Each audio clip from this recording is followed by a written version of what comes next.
হঠাৎ টাকার প্রয়োজন হলে কোরআনে কারিমের 4টি সূরা একসাথে যদি পড়েন তাহলে আল্লাহ পাক অবশ্যই আপনাকে সাথে সাথে রিজিক দান করবে এবং অঢেল সম্পদের মালিক আল্লাহ সুবহানাহু ওয়া তাআলা আপনাকে বানিয়ে দিবে। এটা আমার কথা নয়, বিশ্বনবী সাল্লাল্লাহু আলাইহি সাল্লাম বলেন, আনাস ইবনে মালিক রাদিয়াল্লাহু তাআলা আনহু থেকে হাদিস এসেছে যে নবী করিম সাল্লাল্লাহু আলাইহি ওয়াসাল্লামের কাছে জনৈক এক ব্যক্তি আসলেন। রাসূল করিম সাল্লাল্লাহু আলাইহি ওয়াসাল্লাম তাকে প্রশ্ন করলেন, হাল তাযাওয়াজতা ফুলান, হে তুমি কি বিয়ে করেছো? তখন ওই ব্যক্তি উত্তর দিয়েছে, ইয়া রাসূলুল্লাহ আমি তো বিয়ে করি নাই, তার কারণ হচ্ছে আমার কাছে সম্পদ নাই। নবী করিম সাল্লাল্লাহু আলাইহি ওয়াসাল্লাম বলেছেন, তুমি কি কোরআনে কারিমের ওই 4টি সূরা জানো না যে 4টি সূরা পড়লে পরে আল্লাহ পাক তোমাকে অঢেল সম্পদের মালিক বানিয়ে দিবে। সুবহানাল্লাহি ওয়া বিহামদিহি সুবহানাল্লাহিল আযীম। এই আমলটা আমরা প্রত্যেকে করার ট্রাই করব ইনশাআল্লাহ। প্রথম নাম্বার হচ্ছে সূরা ইখলাস। এই সূরা ইখলাসের অনেক ফজিলত, শুধুমাত্র সূরা ইখলাসের 300 বেশি ফজিলত আছে। সুবহানাল্লাহি ওয়া বিহামদিহি সুবহানাল্লাহিল আযীম। এখন আপনি সূরা ইখলাস যদি পড়েন, নবী করিম সাল্লাল্লাহু আলাইহি সাল্লাম বলেন, কোন ব্যক্তি যদি 10 বার সূরা ইখলাস পড়ে আল্লাহ পাক জান্নাতে তার জন্য একটা সুন্দর ঘর বানিয়ে দেয়। সুবহানাল্লাহি ওয়া বিহামদিহি সুবহানাল্লাহিল আযীম। এই জন্য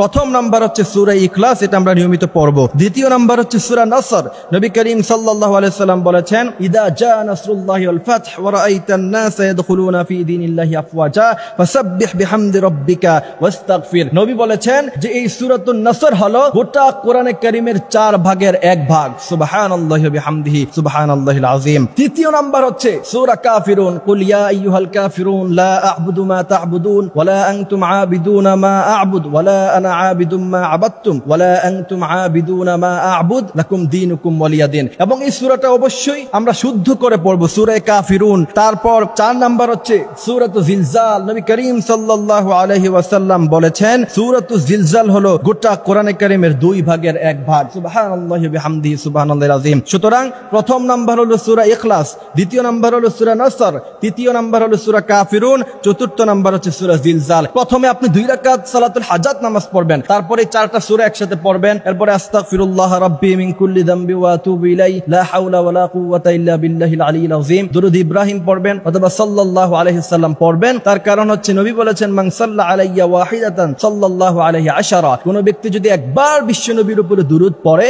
বিশ্বনবী বলেন আল্লাহ পাক 10 বার তার উপরে রহমত নাজিল করে। এরপরে যদি আপনি আমলটা করার পরে আল্লাহ পাকের কাছে চাইতে পারেন, আল্লাহ বলেন, ইন্না রাব্বাকা ইয়াবসুতুর রিজকা লিমান ইয়াশা ওয়া ইয়াকদির। আমার কাছে অজস্র আছে, অসংখ্য আছে, তুমি কত চাও আমি আল্লাহ তোমাকে দিয়ে ভরপুর করে দিব। এই জন্য আমরা অবশ্যই এই আমলটি করব ইনশাআল্লাহ। আল্লাহ পাক আমাদেরকে আমলটি করার তৌফিক দান করুক, আমিন।